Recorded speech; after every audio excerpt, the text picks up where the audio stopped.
2 থেকে 3 কিলোমিটারের মধ্যে নেই কোনো প্রাথমিক বিদ্যালয়। এলাকায় শতাধিক পরিবারের শিশুদের বেশিরভাগেরই নেই শিক্ষা গ্রহণের পর্যাপ্ত সুযোগ। তাই ব্যক্তি উদ্যোগে নিজের জমিতে 2020 সালে গড়ে তোলেন এই শিক্ষা প্রতিষ্ঠান। বলছিলাম ভালুকা উপজেলার ধিতপুর ইউনিয়নের রান্দিয়া গ্রামের বীর মুক্তিযোদ্ধা আলহাজ আব্দুল বারী মাস্টারের কথা। তবে নিজ উদ্যোগে গড়ে তোলা এই বিদ্যালয়টির বর্তমানে বেহাল দশা। আমি স্কুলে আমার একটা নাতি লই গরমে নাতিটা খুব কষ্ট করে, আর যারা লেখাপড়া করাইতেছে শিক্ষিকারা ওনারাও মেধাবী এবং এই গরমের ছুটে পড়াইতারে নাই, কারেন্ট নাই, বাতি নাই, বিদ্যুৎ নাই, পায়খানা প্রস্রাবের কোনো ব্যবস্থা নাই।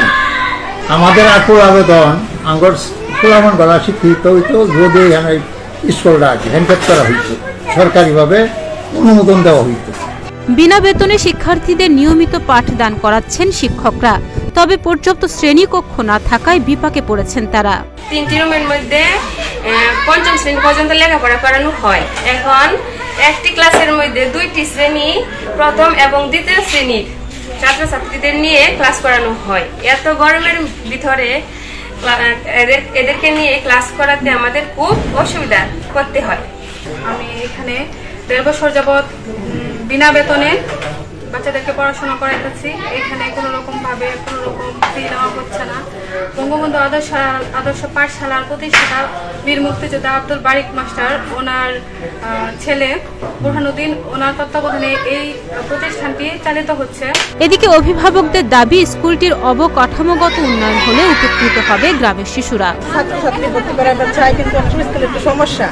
একটু মাস্টাররা সব বিনা বেতনে পড়াইতেছে, খুব ভালোভাবে লেখাপড়া করায়, কিন্তু বিনা বেতনে কত লেখাপড়া করাবে, তাই তো আমাদের মেয়ে ছেলেরা একটু পড়াশোনা আমাদের একটু ডেমো দেওয়া হইতেছে। স্কুলটি সংস্কার ও অবকাঠামোগত উন্নয়নে দ্রুত উদ্যোগ নেবেন সংশ্লিষ্টরা, এমনটাই মনে করেন প্রতিষ্ঠাতার ছেলে বুরহানুদ্দিন। আমার পিতা বীর মুক্তিযোদ্ধা হাজী আব্দুল বারী মাস্টার এই স্কুলটি স্থাপন করে 2020 সালে।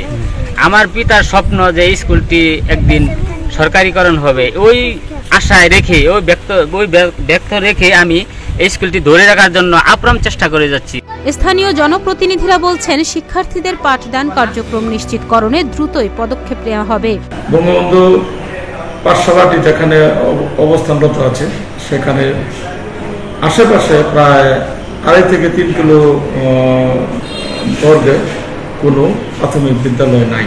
বঙ্গবন্ধু আদর্শ পাঠশালাটি যদি সরকারের দৃষ্টিতে এটা সরকারের নজরে পড়ে এবং সরকার যদি এটার তত্ত্বাবধান করে, তাহলে হয়তো বা এই বঙ্গবন্ধু আদর্শ পাঠশালার আশেপাশে যে ছাত্রছাত্রী আছে তারা লেখাপড়ার সুযোগ পেত।